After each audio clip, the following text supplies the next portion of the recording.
بسم اللہ الرحمن الرحیم۔ السلام علیکم ناظرین، تمام ناظرین کو راہ دین چینل میں دل کی گہرائی سے خوش آمدید۔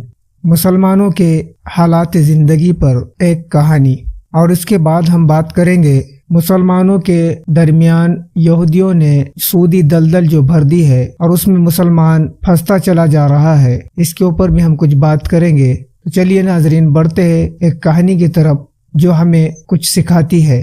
ایک آدمی کی گاڑی گاؤں کے قریب خراب ہو گئی۔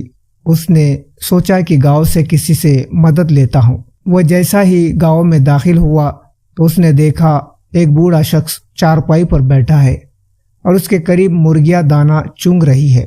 یہ مرغیوں میں ایک باز کا بچہ بھی ہے جو مرغیوں کی طرح دانے چنگ رہا ہے۔ وہ حیران ہوا اور اس نے بوڑھے شخص سے کہا کہ یہ کیسے خلاف قدرت ممکن ہوا کہ ایک باز کا بچہ زمین پر مرغیوں کے ساتھ دانے چنگ رہا ہے۔ تو اس بوڑھے شخص نے کہا، دراصل یہ باز کا بچہ صرف ایک دن کا تھا جب یہ پہاڑ پر مجھے گرا ہوا ملا۔ میں اسے اٹھا لایا، یہ زخمی تھا، میں نے اس کو مرہم پٹی کر کے اس کو مرغی کے بچوں کے ساتھ رکھ دیا۔ جب اس نے پہلی بار آنکھ کھولی تو اس نے خود کو مرغی کے چوزوں کے درمیان پایا۔ یہ خود کو مرغی کا چوزا سمجھنے لگا اور دوسرے چوزوں کے ساتھ ساتھ اس نے بھی دانہ چونگنا شروع کر لیا۔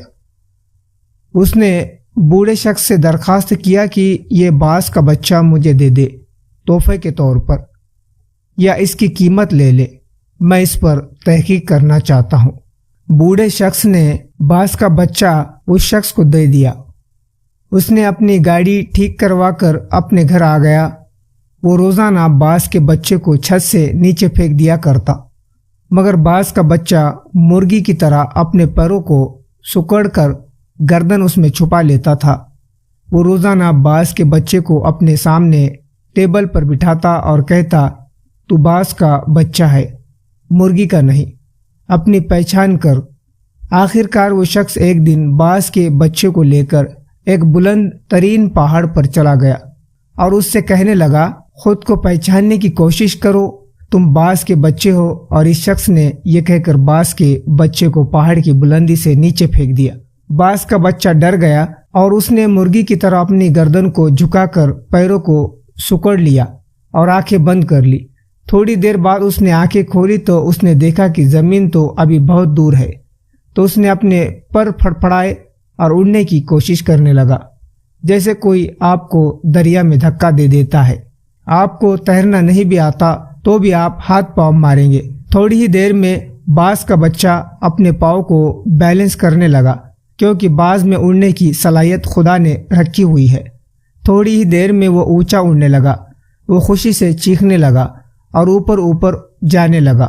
کچھ ہی دیر میں وہ شخص سے بھی اوپر نکل گیا اور نیچے نگاہیں کر کے اس کا احسان مند ہونے لگا۔ تو اس شخص نے کہا، اے باز، میں نے تجھے تیری شناخت دی ہے، اپنے پاس سے کچھ نہیں دیا، یہ کمال اور صلاحیتیں تیرے اندر موجود تھی، مگر تو بے خبر تھا۔ یہی معاملہ ہم لوگوں کے ساتھ ہے۔ ہماری ایک خاص شناخت ہے، ہم ایک خاص امت کے ارکان ہیں، ہم ایک ایسی قوم ہے جس نے ساری دنیا پر حکومت کی ہے۔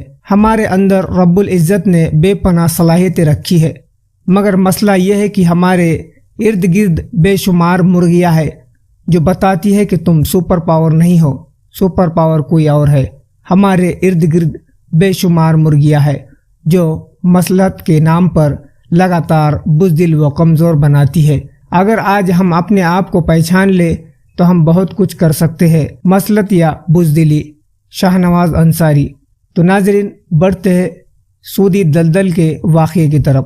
اور دوسرا گروہ وہ ہوں گا جو روز قیامت خنزیر کی صورت میں ہوں گے اور وہ سود خور ہوں گے اور پھر بلا توبہ مرے، اور ایک روایت میں ہے کہ وہ روز قیامت اندھے اٹھائے جائیں گے اور اندھے ہونے کی باعث وہ گرتے ہوں گے، اور یہ وہ لوگ ہوں گے دنیا میں سود خور ہوں گے۔ جو لوگ سود کھاتے ہیں وہ روز قیامت کھڑے نہ ہو سکیں گے مگر اس شخص کی طرح جسے شیطان نے آصف سے چھو کر بند حواس کر دیا ہو، اس لیے کہ وہ کہتے ہیں کہ تجارت خرید فروخت بھی سود کی مانند ہے، حالانکہ اللہ تعالیٰ نے تجارت کو حلال فرمایا ہے اور سود کو حرام کیا ہے۔ سورہ بقرہ 2:275 ارشاد بارک تعالیٰ ہے، اے ایمان والو اللہ سے ڈرو اور جو کچھ بھی سود میں سے باقی رہ گیا ہے اسے چھوڑ دو، اگر تم ایمان رکھتے ہو۔ پھر اگر تم نے ایسا نہ کیا تو اللہ اور اس کے رسول کی طرف سے اعلان جنگ، خبردار ہو جاؤ، اور اگر تم خود سے توبہ کر لو تو تمہارا اصل سرمایہ تمہارا حق ہے۔ سورہ بقرہ 2:278-279 ارشاد باری تعالیٰ ہے، جو کوئی بھی میری نصیحت سے منہ موڑے گا تو اس کو بڑی تنگ زندگی ملیں گی اور قیامت کے دن ہم اسے اندھا کر کے اٹھائیں گے۔ سورہ طہ 20:124 ارشاد باری تعالیٰ ہے، اے ایمان والو 2 گنا اور 4 گنا کر کے سود مت کھایا کرو اور اللہ سے ڈرا کرو تاکہ تم فلاح پاؤ، اور اس آگ سے ڈرو جو کافروں کے لیے تیار کی گئی ہے۔ سورہ آل عمران 3:130-131 تو ناظرین، ہمارے معاشرے کے اندر سود EMI اور بچت گٹ کی شکل میں ہر گھر میں پہنچا ہے۔ تو ناظرین، جو کوئی بھی میرا یہ ویڈیو دیکھ رہا ہے ان سے گزارش ہے کہ اس ویڈیو کو زیادہ سے زیادہ شیئر کرے اور دین کی بات کو زیادہ سے زیادہ لوگوں تک پہنچائے، اور ہمارے واقعات اور ہمارے ویڈیوز آپ کو پسند آتے ہیں تو ہمارے چینل کو سبسکرائب ضرور کرے اور شیئر کرنا نہ بھولے۔ ملتے ہیں ناظرین دوسرے ویڈیو میں، مجھے دیجیے اجازت۔ السلام علیکم، اللہ حافظ۔